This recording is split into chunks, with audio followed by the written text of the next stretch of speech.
Olá, seja muito bem-vindo ao podcast Gilberto Martins, produzido pela produtora 6 Web TV. Hoje temos um episódio que vai trazer informação real de quem está dentro do hospital e de quem conhece o sistema de saúde público de Manaus por dentro. Nossa convidada de hoje é a farmacêutica hospitalar Andresa Frota, graduada pela Uninorte com especializações em farmácia clínica, infectologia, gestão hospitalar e também em perícia criminal e ciências forenses. Ela atuou em UPAs, na Censa, na CESA Amazonas e em hospitais do sul do Brasil e hoje é supervisora farmacêutica e membro do Comitê de Ética do Conselho Regional de Farmácia do Amazonas. Portanto, vamos receber aqui agora, ao vivo, Andresa Frota. Seja muito bem-vinda. Muito obrigada, Gilberto. Que honra estar aqui mais uma vez. Mais uma vez, na primeira vez, né? Mas muito obrigada. Me sinto honrada de estar aqui com vocês e compartilhar esses conhecimentos, agregar conhecimento também. Então, muito obrigada, me sinto honrada. Foi uma briga danada para lhe trazer aqui, não foi? Uma correria, uma né? Correria o hospital doida. Aqui, vai para o outro canto e vai. É uma correria, mas muito obrigada. Andresa, vamos fazer um quebra-gelo com você? Vamos. Porque eu preciso lhe conhecer melhor, né? E as pessoas também que vão nos acompanhar. Eu sei que você tem um grupo muito grande de fãs, de pessoas que te acompanham, mas aqui é a primeira vez, então eu queria saber, você é manauara desde quando? Eu nasci aqui. Olha só que coisa boa. Sou manauara. Boa, né? Meus pais também são manauaras. Adoro um jaraqui, uma farinha. Tô até proibida. A minha dentista que vai estar vendo agora, até parei de comer farinha, inclusive. Mas eu amo, sou manauara, amo minha cidade, amo meu estado. Sou daqui mesmo. Fui para fora, né? Fiz especializações, trabalhei fora, peguei bastante experiência para trazer para Manaus novidades, atualizações na área da saúde. Mas olha, manauara nata. A única coisa que eu não como aqui, Gilberto, é tacacá e bodó. É mesmo? Mas o demais E o açaí? O quê? Qualquer esquina que tiver açaí, eu tô comendo Pode açaí. mandar, né? Pode mandar açaí, jaraqui, então. Muito jaraqui, muito tambaqui. Amo muito. Andresa, é a tua trajetória profissional? Como começou? Sim. Então, eu sou formada desde 2016, mas já entrei na área hospitalar na faculdade. Na faculdade mesmo, já ingressei em projetos científicos por um hospital de referência aqui no norte e já entrei na área científica. Então, na faculdade já comecei procurando me especializar e sempre procurei muito estudar. Depois, quando eu estava finalizando a faculdade, já saindo do projeto científico, entrei na indústria farmacêutica em nutrição parenteral. Então, entrei ali, comecei como estagiária, subi como auxiliar de farmácia e foi minha primeira função de farmacêutica. Isso foi um negócio que você sempre quis? Eu queria ser médica. Eu queria ser médica e minha segunda opção era farmácia. Na minha família, somos muito farmacêuticos. E veio do meu bisavô. Meu bisavô já era farmacêutico, então já é uma linhagem que vem vindo assim de farmacêutico. Tá na veia, tá no sangue, no meu DNA. DNA, é. E comecei na indústria farmacêutica e depois eu fui para o Sul. E lá no Sul me especializei em gestão clínica, gestão hospitalar, infectologia, me especializei na área de perícia criminal e ciências forenses, fiz muitos cursos que fazem toda a diferença na vida de um profissional e comecei como gestora lá, depois fui para o hospitalar e assim foi só crescendo. Estou em Manaus há 2 anos e alguns meses, mas voltei para cá e já, graças a Deus, as portas estavam abertas e estamos aí hoje trabalhando em unidades hospitalares de referência aqui em Manaus e eu me sinto assim com uma graça divina, sabe? Porque tudo que a gente tem e tudo que eu sou é pela graça de Deus e Ele que abre as portas e a gente vai seguindo. Então, a minha área acadêmica, minha área profissional, ela é extensa. Passei por vários lugares importantes, conexões, e hoje estou aqui, em Manaus, na minha cidade, trabalhando e trazendo coisas tão inovadoras para a área da saúde, que é essencial para a vida tanto do quem está na área assistencial, quem é o nosso maior aliado, que a gente precisa estar cuidando, que é o nosso paciente. Vamos meter a mão na massa? Vamos. Já? Já. Quebramos o gelo? Pronto. Pronto. Antes de falar, Andresa, sobre o cotidiano do hospital, queria entender o que a legislação brasileira já garante para o farmacêutico, porque muita gente não sabe que existe a lei federal que torna esse profissional obrigatório em todas as farmácias do Brasil. A lei diz que toda farmácia é obrigada a ter um farmacêutico, correto? Sim. Na prática, isso acontece? Existe uma diferença grande entre o que a lei garante e o que o paciente encontra quando entra numa farmácia? Farmácia.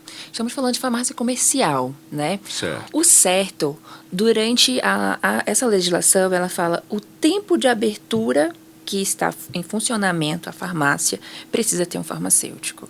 Se a farmácia é 24 horas, tem que ter farmacêutico 24 horas. Porque existem restrições medicamentosas que é somente mesmo assim que está no poder do farmacêutico.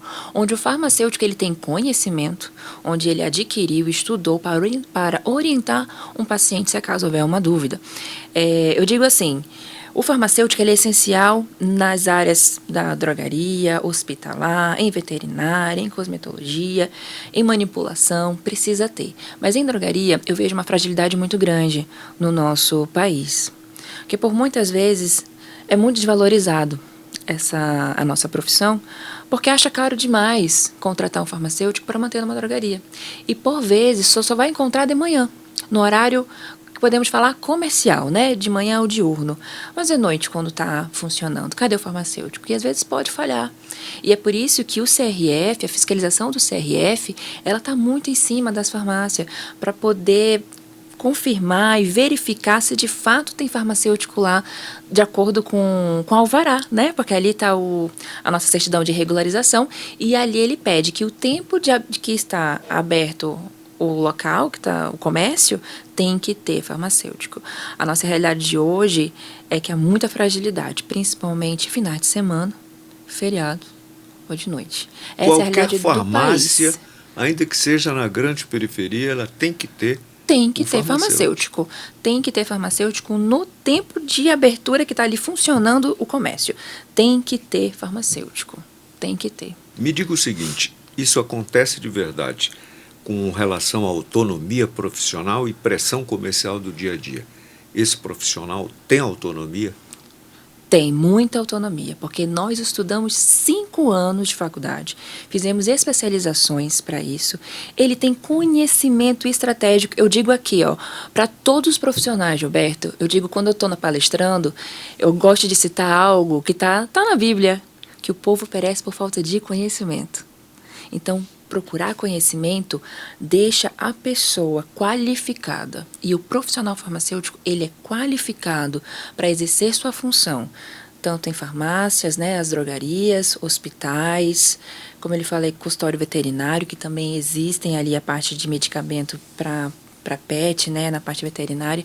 Então, esse profissional, ele é qualificado para estar ali. Existem algumas especializações na área, por exemplo, de drogaria, né? Aplicações de injetáveis, perfuração de lóbulo.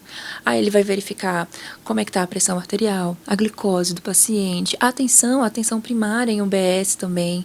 A atenção na drogaria aqui, por exemplo, quando chega um paciente com dúvidas, né? Interações medicamentosas. O farmacêutico, ele tem que ter esse conhecimento, porque existem algumas interações medicamentosas que, por exemplo, está no seu dia a dia que você toma diversos medicamentos, principalmente quando já se passou ali de uma certa idade que precisa fazer um acompanhamento de várias medicações. E existem algumas interações medicamentosas gravíssimas. E se o farmacêutico não estiver atento e ele precisa perguntar isso do paciente, pode gerar consequências graves ao nosso paciente. Então, é importante o farmacêutico ele ter esse conhecimento, esse domínio dessa área para estar sempre orientando o nosso paciente. Eu digo assim, gente, é importante você ter esse conhecimento para você saber orientar. Deixa eu te falar, como é que eu inseri logo na abertura isso? É porque eu sou 60 a mais, né? Sim. Aí eu fui na farmácia e disse que eu ia entrevistar você. E aí a conversa fluiu e eu disse, então eu vou começar por aqui, né? Comecei por aqui, inclusive a moça que me atendeu, eu vou me reservar o direito de não publicar o nome dela, e disse que conhece você das palestras. Você tem atividades múltiplas, né? Faço muitas coisa. Palestras. Palestra para a área farmacêutica, área acadêmica, também palestra para a área de gestão, né? Porque nessas palestras que a gente faz, eu me especializei em algumas áreas. E a comunicação é uma delas. A comunicação assertiva, a comunicação não violenta. E olha, eu amo ensinar. Eu falo assim, eu aprendo muito, estou sempre apta, aberta a aprender. E compartilhar conhecimento é muito importante. E durante essas palestras eu mais aprendo do que ensino. Porque eu troco tanta ideia com o pessoal, é muito legal. E é um network, né? Você vai conhecendo as pessoas e você, quando vê, um conhece o outro conhece o outro. E é muito interessante. E eu amo palestrar. Muito. Tanto na área de comunicação, tanto na minha área, na área farmacêutica. Para o paciente, vamos falar para o paciente, queria que você olhasse para aquela câmera e falasse que o camarada que entra numa farmácia hoje, qual é o direito que ele tem, mas provavelmente que ele não sabe que tem. O farmacêutico pode orientar, ele está apto, você pode ouvi-lo tranquilamente. Pode. Pode muito. É de confiança. É de confiança. Você que está me acompanhando aqui agora, eu vou olhar bem nos seus olhos. Você pode confiar no farmacêutico, porque ele é habilitado. E se ele está ali, é que ele tem conhecimentos específicos para te atender.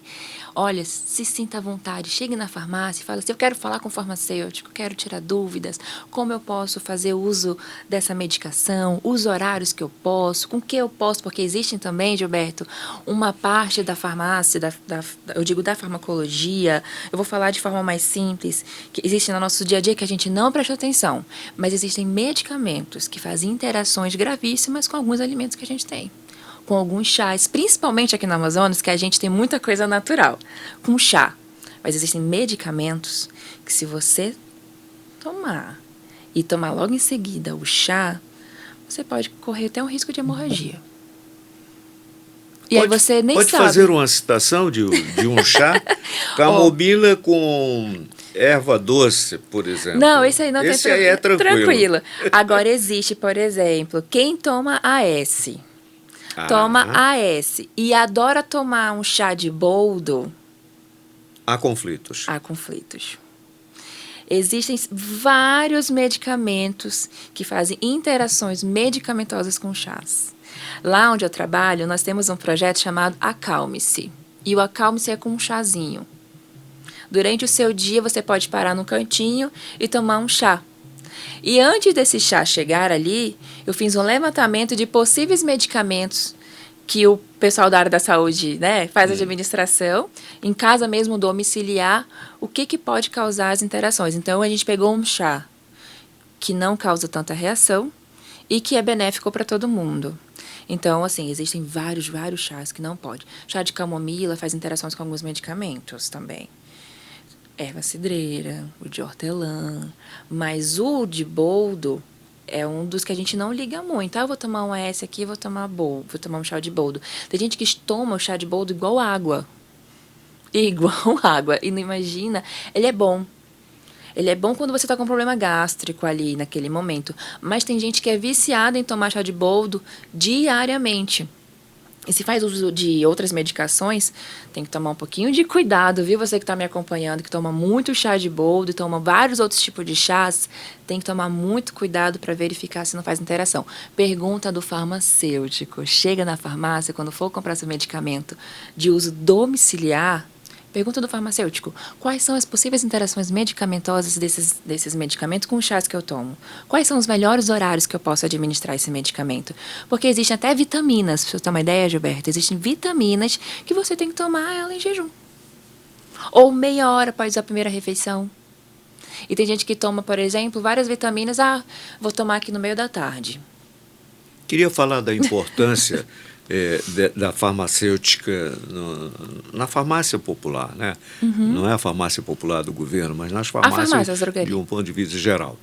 Então, você poderia traçar um paralelo antes dessa turma chegar e agora, principalmente enfocando que anteriormente não existia a regra de Não diz, tinha olha, você legislação. só pode comprar esse remédio com a receita médica.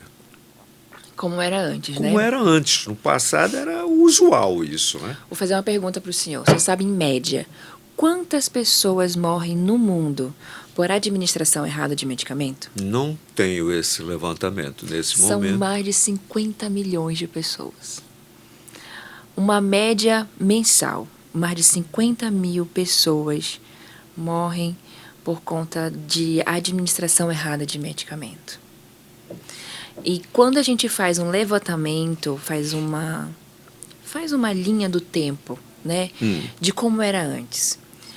Os medicamentos, eles cada vez mais eles vêm evoluindo para atender a demanda mundial.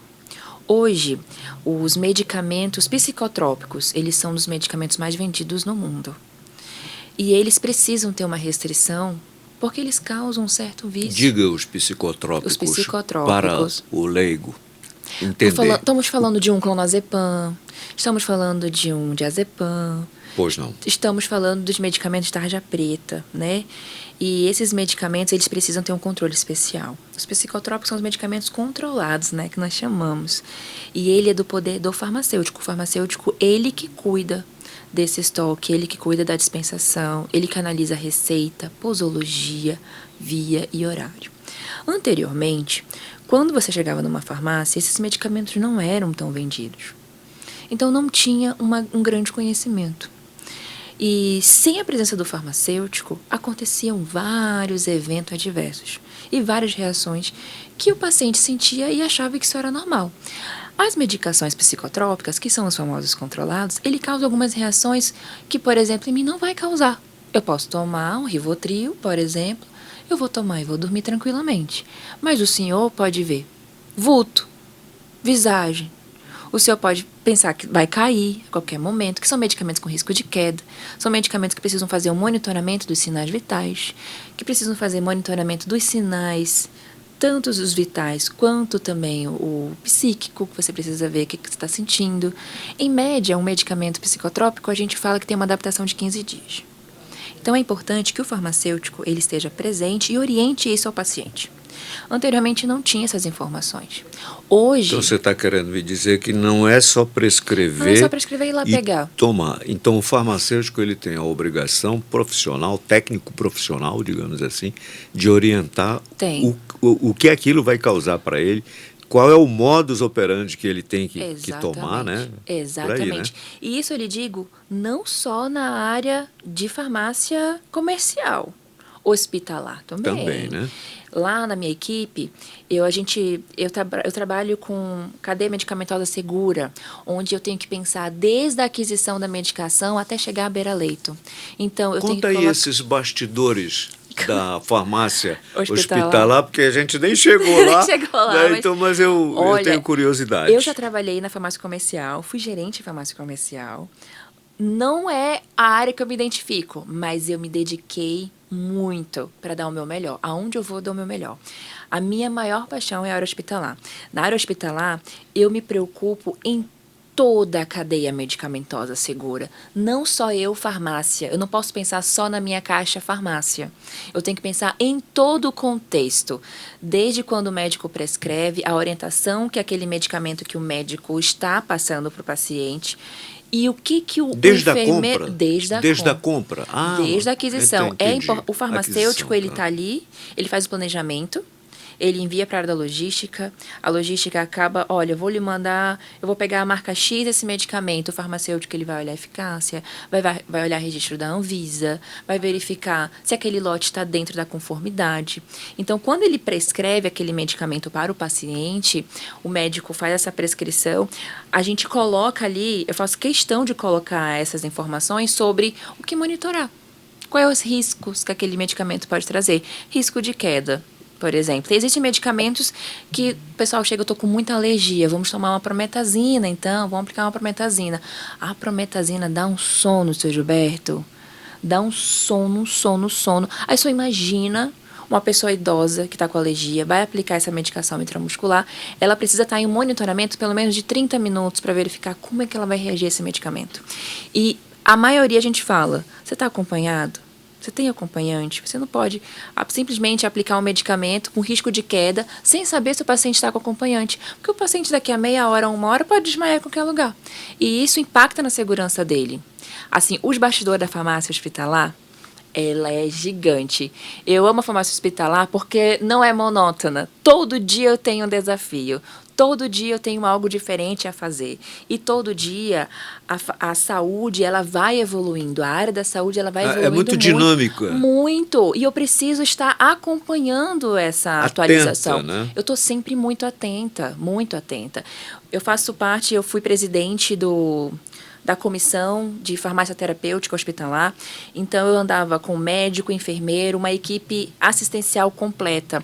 E quando eu levava pautas onde é importante esses monitoramentos desses medicamentos, eu perguntava a opinião do médico, a opinião do enfermeiro, do técnico, do dentista, porque são vários profissionais que vão ter uma consequências boas de como monitorar o paciente da melhor forma possível. Eu preciso pensar sempre como profissional. O que eu preciso fazer hoje para eu fazer as minhas atividades de forma correta e que vai gerar uma consequência tanto boa para o meu colaborador que está atendendo esse paciente quanto ao meu paciente. Nós chamamos isso de barreira de segurança. Quando a barreira de segurança ela falha, nós chamamos de queijo suíço.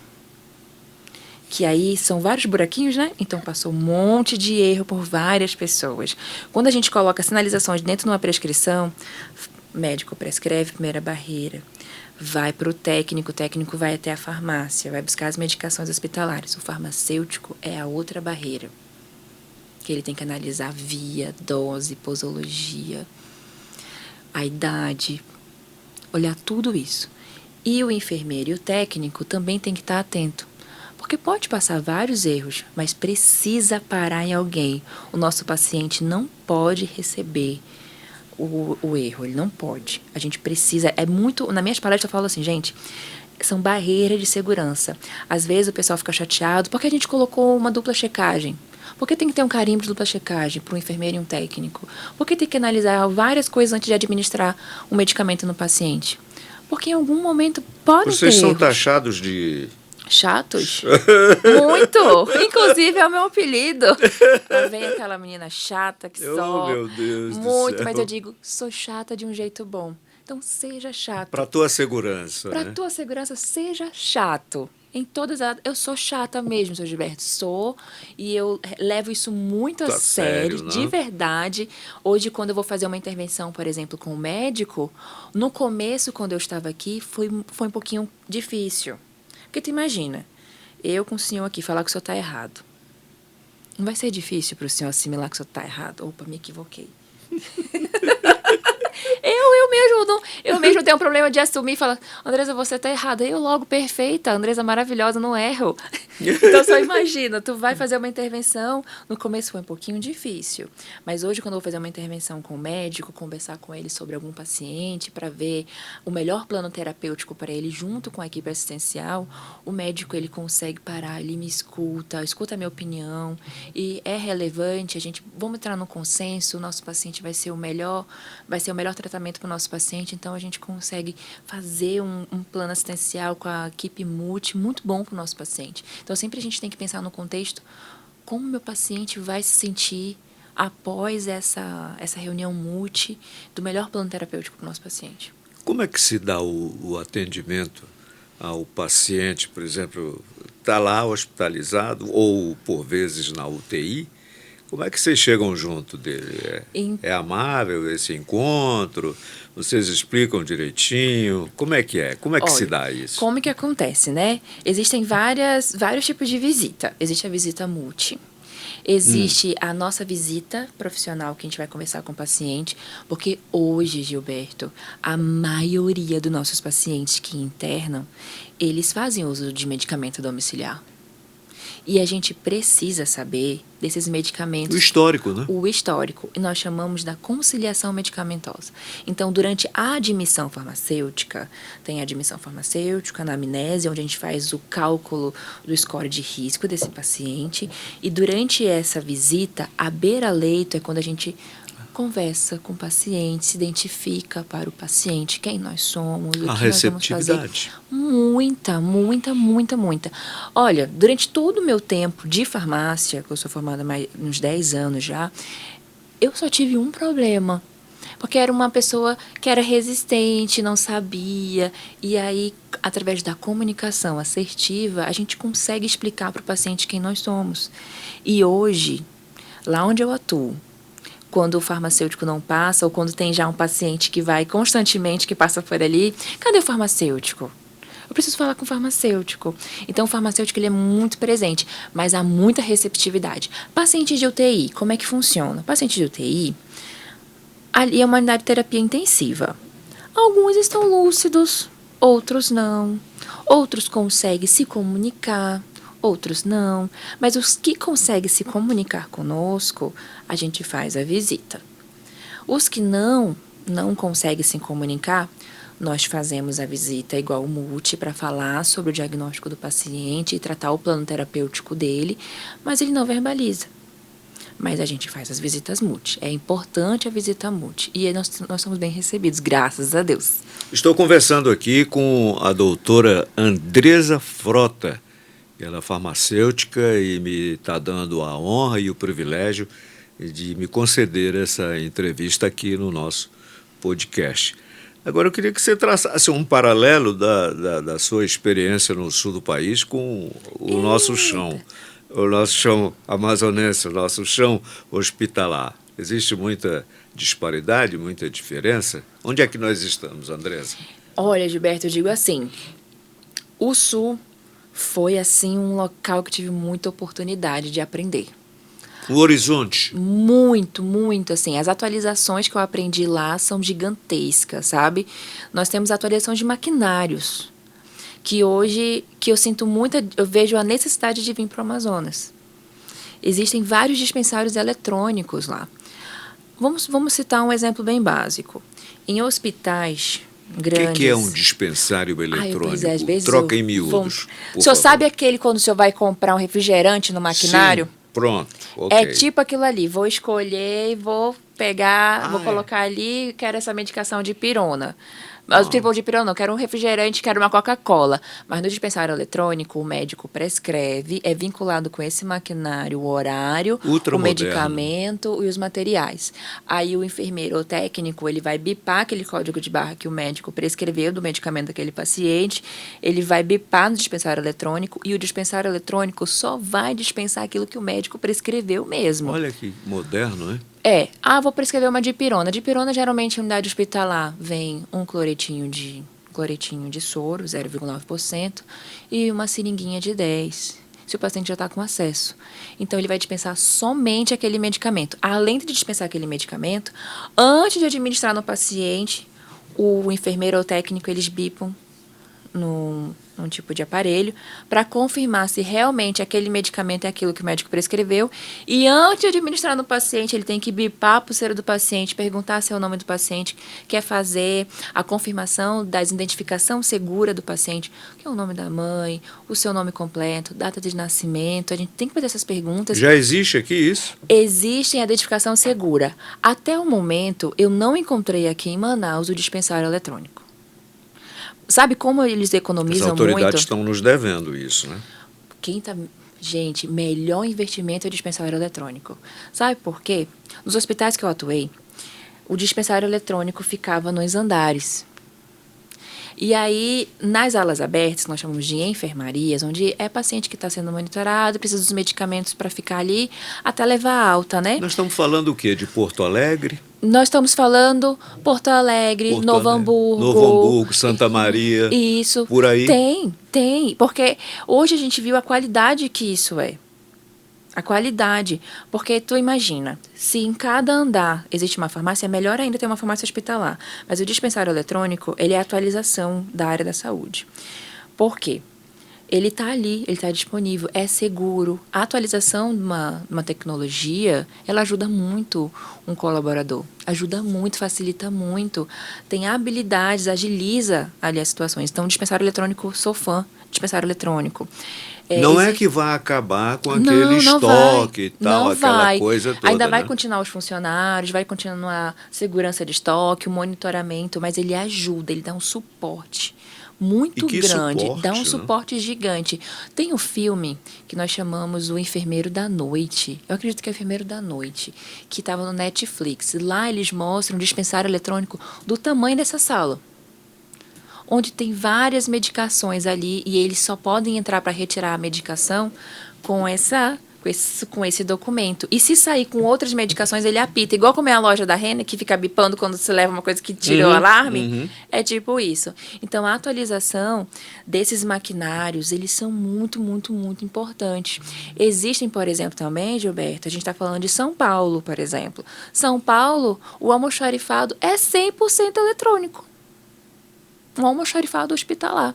Ah, eu quero pegar a medicação X. Seleciona lá a medicação que está querendo, o robô vai lá, organiza todo o estoque, vai lá e retira e entrega.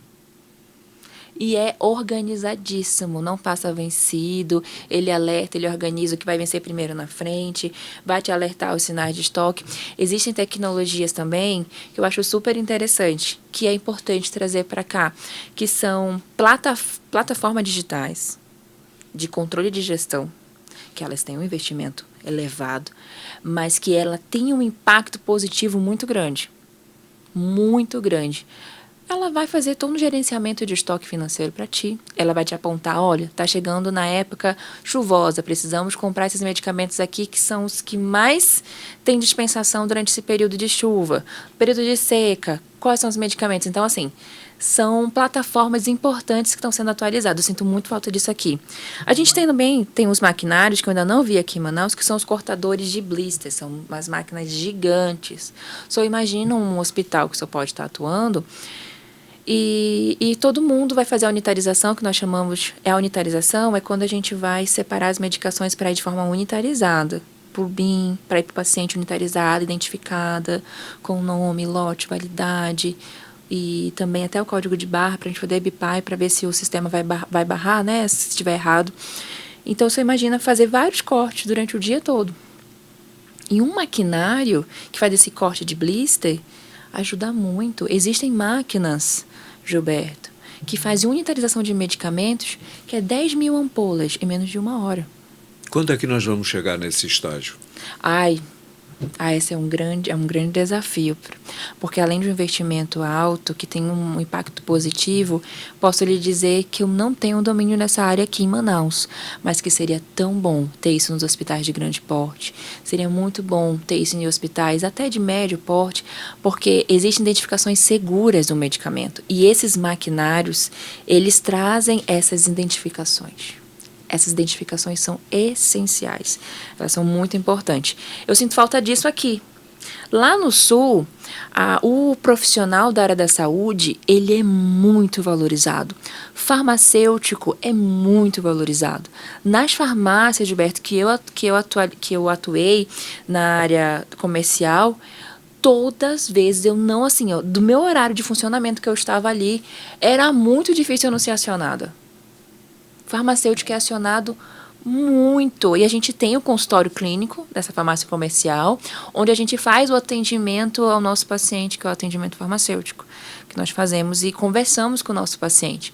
Aqui tem já vejo algumas farmácias que já têm, mas lá no Sul, praticamente todas as farmácias têm isso. E é farmacêutico durante 24 horas. Tem farmacêutico 24 horas.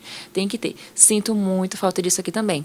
Sinto falta aqui em Manaus de congressos. Sinto falta de conferências. Sinto falta de grandes encontros da área farmacêutica aqui, promovidos aqui mesmo em Manaus. Nós temos muitas faculdades aqui que formam todo ano muitos profissionais. E eu vejo muitas essas fragilidades, sabe? De não ter conferência, de não ter esses congressos. Aí quando vocês querem atualizar, tem que ir para São Paulo, tem que ir para o Para Rio Grande do fora, Sul. isso. Tem que trazer profissionais que têm essas qualificações e trazer para Manaus para a gente aprender. Fazer uma imersão de 3 dias, sabe? Fazer grandes congressos aqui. Manaus tem capacidade. Manaus, ela tem, sim, esse acolhimento tão bom, né? Nós somos manauaras. Manauara é acolhedor. E às vezes eu fico passando, falei, gente, é enorme Manaus. A gente pode trazer tantos profissionais bons de fora para fazer grandes congressos aqui, para fazer grandes encontros. A gente teve o primeiro congresso farmacêutico ano passado aqui. Primeiro. Eu fui até palestrante desse congresso. E foi maravilhoso. Era tanto profissional, tanto profissional, tanto profissional, tanto farmacêutico. Eu falei, gente, a gente tem que alugar um estádio, porque é muito farmacêutico. E eu falei, olha que legal, foi o primeiro congresso, deu tanta gente. Eu sinto muito falta nisso aqui em Manaus, Gilberto. Muito falta. Eu vou me socorrer agora. Maison e Betinho, posso me socorrer aqui do TP? Penso que eu tenho uma pergunta. Aqui está Tá, vem cá. Acho que eu até já fiz essa pergunta aí, né? Eu acho que já, né? Então eu vou me socorrer de uma outra. Doutora, me diga o seguinte: como deve ser a comunicação do farmacêutico com o médico quando ele identifica um problema numa prescrição? Existe resistência? Como lidar com isso? Aqui, doutora. Eu amo responder essa pergunta. Eu amo. Eu digo primeiro, para eu identificar um equívoco numa prescrição, eu tenho que ter conhecimento. E eu tenho que ter segurança e certeza do que aquilo é um equívoco. Para questionar o médico, Para questionar. Né? E eu tenho que ter segurança naquilo que eu vou falar. Domínio. Eu preciso ter domínio. Quando a gente vai fazer essa intervenção, que é uma intervenção farmacêutica, é importante saber como se posicionar. O profissional tem que saber se posicionar, saber comunicar. Se comunicar é importante. Aí você vai lá, sempre com muita ética. Um protocolo, né, doutora? Exatamente, com ética, educação. Confirmar, doutor, queria rapidinho confirmar com o senhor. Vi medicação X, essa aqui. Vamos pegar um exemplo de um medicamento que não pode ser prescrito para pediatria. Vamos pegar aqui. Doutor, não é indicado para pediatria. Eu tenho uma sugestão terapêutica para o senhor, que nós temos disponíveis aqui na unidade. Ofertar alternativa. Você imagina, o médico atende muito paciente hoje. Muita gente. E alguns equívocos podem passar. Porque existem algumas sinalizações que podem passar despercebidas. Então, precisa ir lá. Agora, existem médicos e médicos, né? O médico vai olhar assim, não, vamos seguir com isso daqui, vamos confirmar isso mesmo. Mas quando a intervenção ela é relevante, uma intervenção assim, ó, que precisa, não vou dispensar, é o posicionamento do farmacêutico. Já aconteceu, Gilberto, de eu chegar com o médico e falar, doutor, esse medicamento não pode ser dispensado para essa idade. O peso é muito pequenininho, o bebê, não é indicado para essa faixa etária. E aí o médico falar para mim assim, mas eu quero. Aí eu falei, doutor, mas eu tenho outra classe para o senhor. E eu já tinha conversado até com o diretor médico também me deu apoio. Porque o que acontece? Quando a gente faz a intervenção, é importante ter todas essas qualidades que eu lhe falei. Ter ética, conhecimento, educação e saber o que está fazendo, ter um direcionamento, né? E há alguma resistência? Às vezes temos resistências. Hoje, na minha equipe, não encontro resistência. A minha equipe ela é muito qualificada porque a gente passa por treinamentos constantes, conversamos casos clínicos, então os meus farmacêuticos são preparados para fazer uma intervenção. A maioria, eu vou lhe dizer assim, 1 ou 2 que não aceitam alguma intervenção. Mas aí a gente fala com o diretor médico, coordenador médico, e quando o médico, coordenador médico ou diretor médico vê, não, tá, realmente não dá, não tem como. Eles fazem intervenção, médico com médico, conversam. Mas eu já cheguei, Gilberto, de falar assim, doutor, é o seguinte, não vou dispensar. E aí Claro que a raiva e o ódio vem coletivo ali na hora, né? Porque você está fazendo uma intervenção. Pode acontecer, a pessoa fica chateada, ficar com raiva. Mas eu não vou dispensar. Eu tenho segurança naquilo que eu estou falando. Eu sei que aquilo não vai ser bom para aquela criança. Não, vamos fazer uma alternativa terapêutica. Já cheguei e falei assim, não vai, a farmácia não vai dispensar. Eu sou RT da farmácia, eu tenho responsabilidade técnica, conheço a medicação, não vai ser dispensado, de jeito nenhum. E já o médico, claro, ficou chateado no momento, mas eu tenho uma base sólida para isso e respaldo técnico.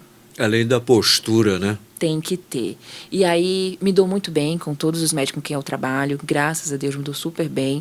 A gente troca muito conhecimento técnico. Eu digo assim, ó, todos nós precisamos constantemente estar aprendendo alguma coisa. E eu aprendo muito. Às vezes eu ligo para um médico e falo, doutor, medicação X para tal coisa, faz isso. No seu consentimento, o que é, doutor? Andresa, não é assim. É desse. Beleza, doutor, precisava dessa informação também. Então a gente faz um compilado de informação e segue. Mas, doutor, seu Gilberto, acontece muito. E eu digo assim, esses conflitos, eles podem existir, eles vão existir. Mas é importante saber como se comunicar, se comportar nesse momento e ter conhecimento. Conhecimento é muito importante. E saber o limite ético, né? Muito. E legal dessa fronteira entre tem que o saber, farmacêutico e o médico, né? Tem que saber. Uma intervenção farmacêutica, muita gente confunde. Intervenção farmacêutica para intervir conduta médica. São dois paralelos. Estou fazendo uma intervenção farmacêutica terapêutica aqui. Não estou intervindo na sua conduta. Então, tem que estar conversando, tem que saber. Essas questões que você falou agora sobre a ética, é importante ter conhecimento da legislação farmacêutica. Até que momento eu estou invadindo uma conduta médica? Qual é o papel do comitê, do CRM? Então, o CRM ou o CRF? CRF. Do AM, né? O Conselho Regional de Farmácia e o Conselho de Ética, nós temos essa autonomia para estar gerenciando os conflitos na parte ética farmacêutica. Então, quando acontece... Mas não fica mais fácil para você, quando é membro do CRF, a fazer essa abordagem com o médico do que eles não sabem, eles estão sabendo agora. Eles não sabem. Ah, bom. Agora todo mundo está sabendo que eu faço parte do conselho. Mas, geralmente, eles não sabem, assim, eles não sabem que eu faço parte do comitê. Mas é importante ter a ética. A ética, a educação, ela vem... Cabe em todo lugar. Em todo lugar, tratar bem, conversar. Tem gente que já chega muito já assim, sabe? Querendo brigar mesmo, confronto. Como dizem na linguagem do futebol, de carrinho. Não dá pra ser dá, assim, não dá. poxa. Tem que saber conversar. Tu imagina tu chegar de forma agressiva com qualquer outra pessoa. Tu vai ser recebido bem? Não vai. Então, a educação, eu digo a postura, ela faz toda a diferença, Gilberto, ela faz toda a diferença na vida de um profissional, sabe?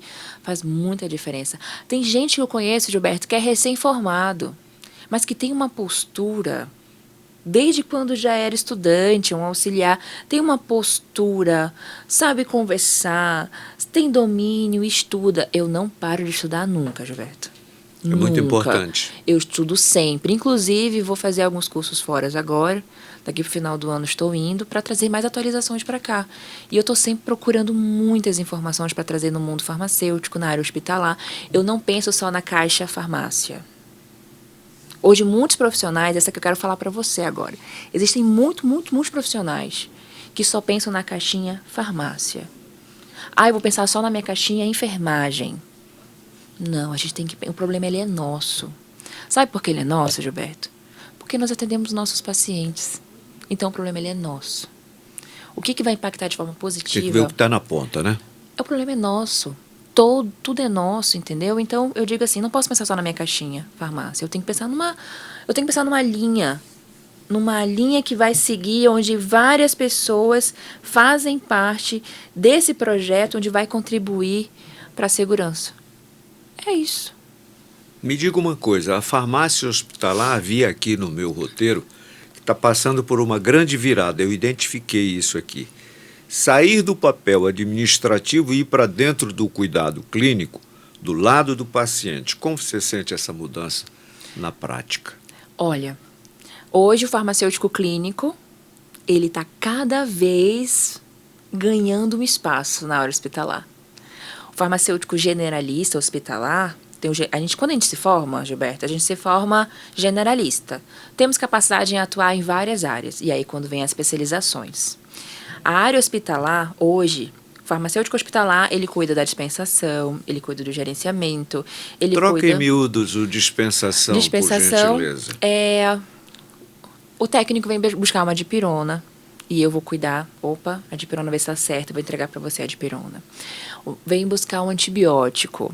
Vou ver dose, indicação, justificativa, posologia, a via de administração, olhar tudo isso aqui. Isso é a dispensação que nós chamamos, que a gente entrega, o ato de entregar a medicação. Despachar, né? Exatamente. Igual como é o farmacêutico na área comercial. Quando ele entrega essa medicação para você, ele está dispensando o medicamento para você. E é neste momento que ele passa as informações, exatamente. Né? Na área hospitalar, o farmacêutico, ele faz o acompanhamento de conciliação, faz intervenções farmacêuticas, ele faz esse acompanhamento com o paciente. E o farmacêutico clínico, ele faz uma especialização mais específica para cuidar do paciente que está internado beira-leito. Ele cuida do paciente, desde as medicações, todas as medicações que o paciente está fazendo a administração, as interações, tem que verificar as metas, profilaxias, porque existem pacientes que chegam a internar que veio com um quadro de AVC. E aí, quando ele interna, ele usa várias medicações. E o farmacêutico acompanha os resultados dos exames clínicos, a evolução médica, acompanha os medicamentos, as dosagens. Os aprazamentos, que nós chamamos, os horários dos medicamentos. Se ele tem sugestão a aprazar do medicamento. Então, essa parte de cuidado centrado ao paciente, farmácia clínica, e gestão de medicamento, farmácia hospitalar. Cada vez mais, a equipe farmacêutica, ela vem valorizando a classe da clínica. Hoje eu sou supervisora da farmácia clínica, mas já fui supervisora de farmácia hospitalar, faço esse paralelo em ambos. É diferente, Gilberto? É muito diferente, mas farmácia hospitalar e farmácia clínica, elas andam em paralelo, nós somos parceiros. Comunicação afetiva. Existem casos assim, gente, o paciente está aqui, a médica está prescrevendo uma medicação que quase não tem muito consumo no hospital. Farmácia hospitalar, temos essa medicação? Não temos, é um medicamento não padronizado? Vamos solicitar. Em quanto tempo chega para o nosso paciente aqui? Então, o farmacêutico clínico, ele faz essa ligação. Essa ponte, né? Faz, e é importante. E ele está ali, ó. Ele não tá numa salinha, não, tá, Gilberto?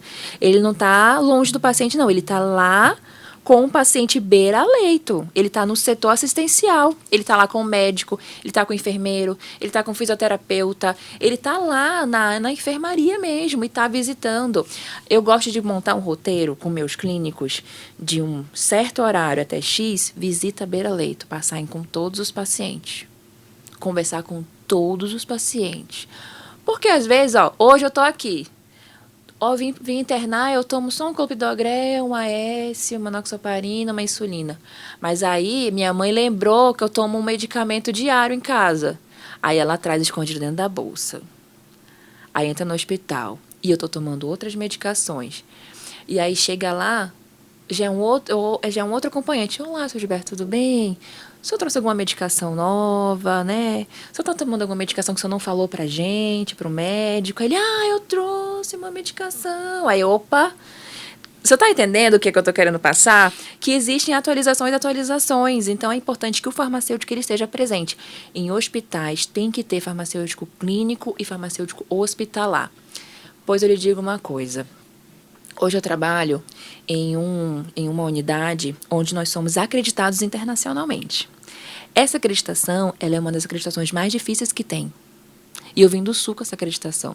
Essa acreditação, ela trabalha especificamente... Fale-me. Em português. Acreditação, nós estamos falando... Acreditação e tal, né? É uma certificação, Certo. onde certifica que aquele hospital tem selo de garantia de qualidade.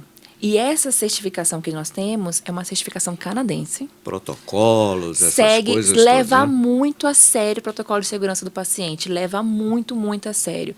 E hoje, quando ele vê que a farmácia está ali acompanhando o paciente mesmo, eles ficam surpresos. Porque hoje o farmacêutico, eu valorizo meu farmacêutico, você não tem ideia, eu subo meu farmacêutico aqui, ó, bem no alto. Vocês estão bons, vocês estudaram para isso, vocês têm domínio disso. E os farmacêuticos, hoje, Gilberto, a minha equipe eu valorizo muito. Muito. Ensino, quando é para puxar um pouquinho aqui a orelha, a gente puxa.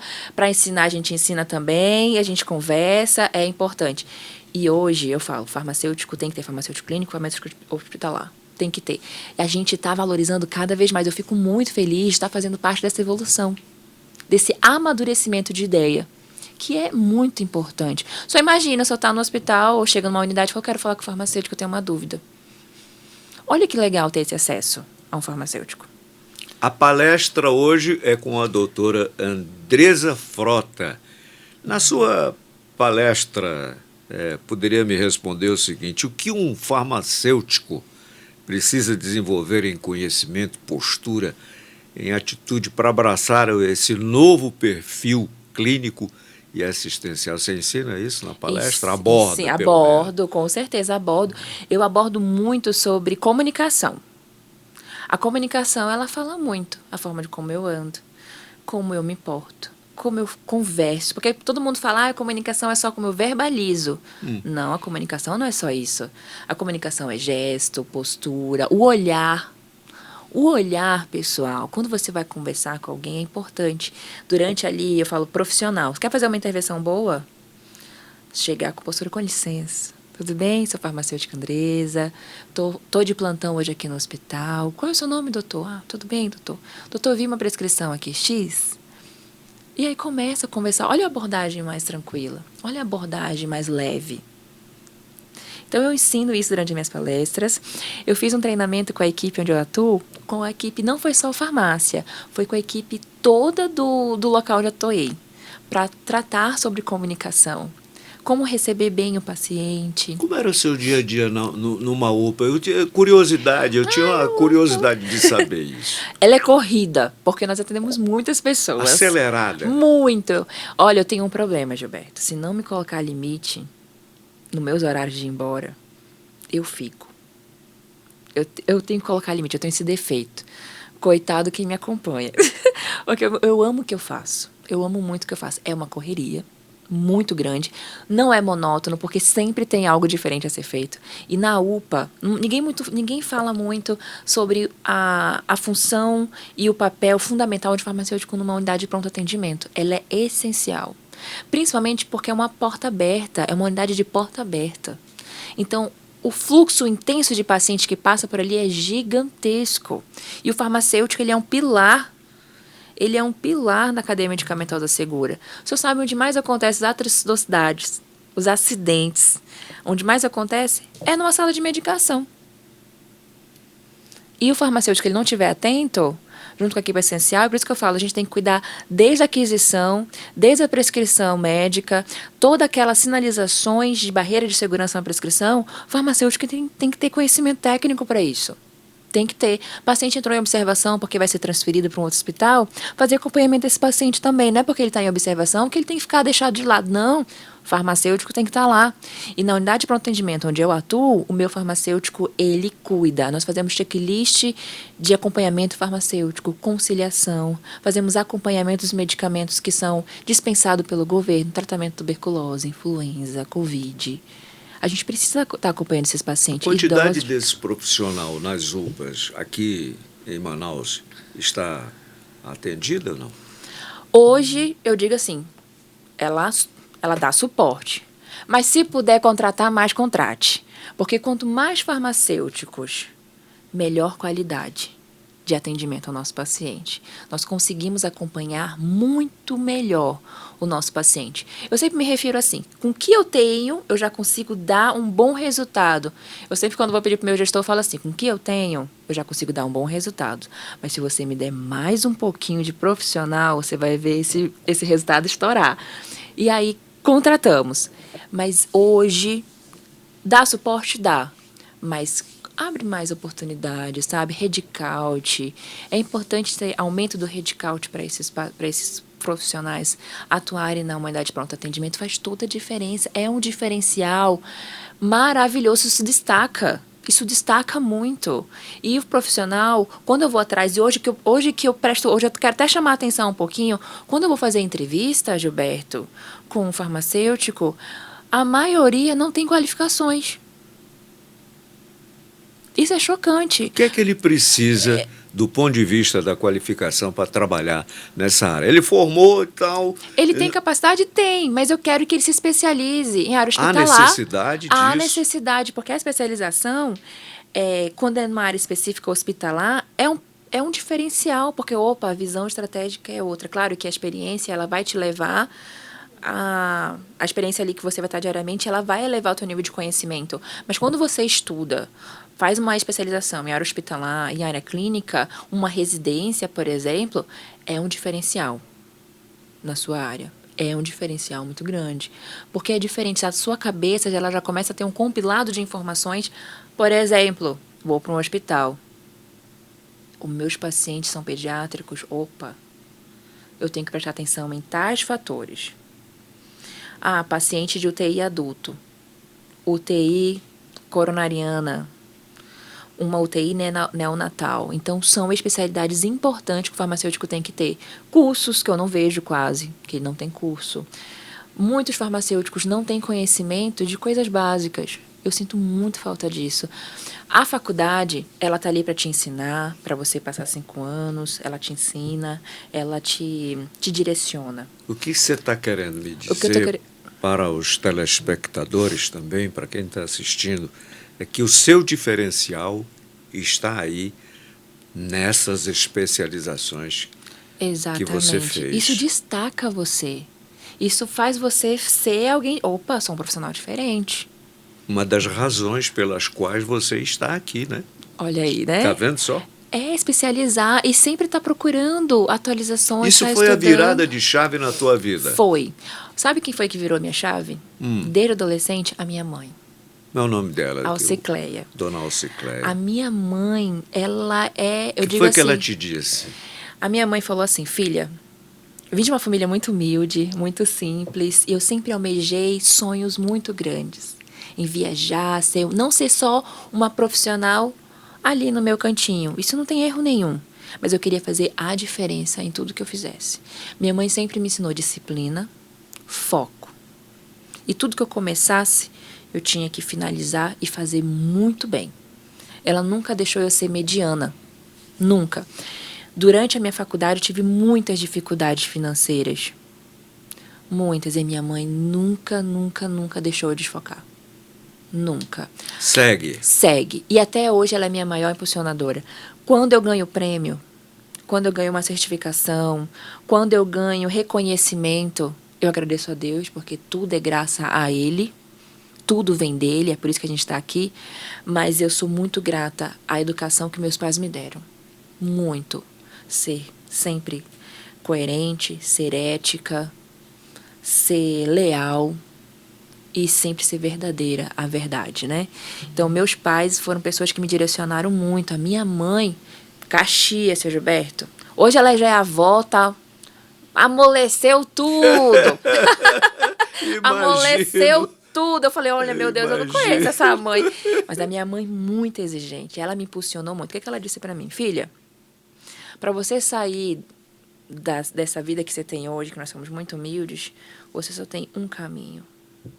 É estudar.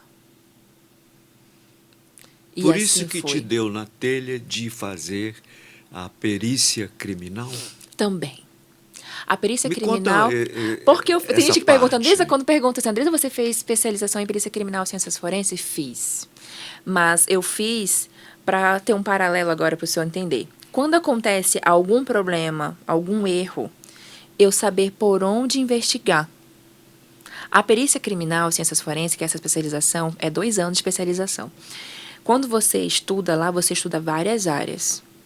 Fatos, registros, evidências, erro em laudos. A gente aprende muito a escrever laudo.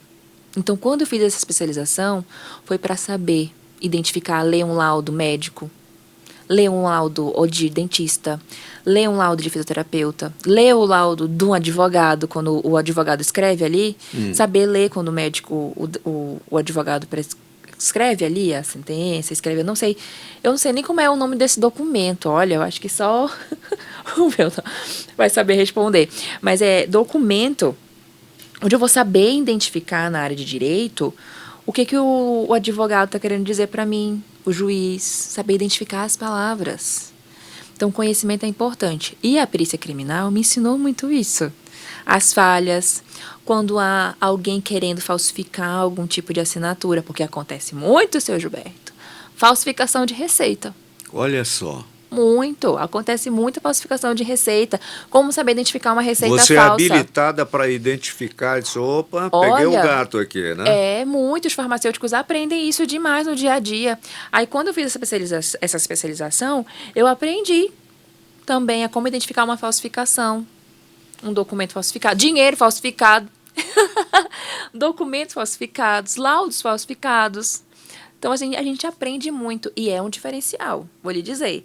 Hoje, quando acontece algum problema, onde abre uma investigação, eu sei a linha que eu tenho que seguir.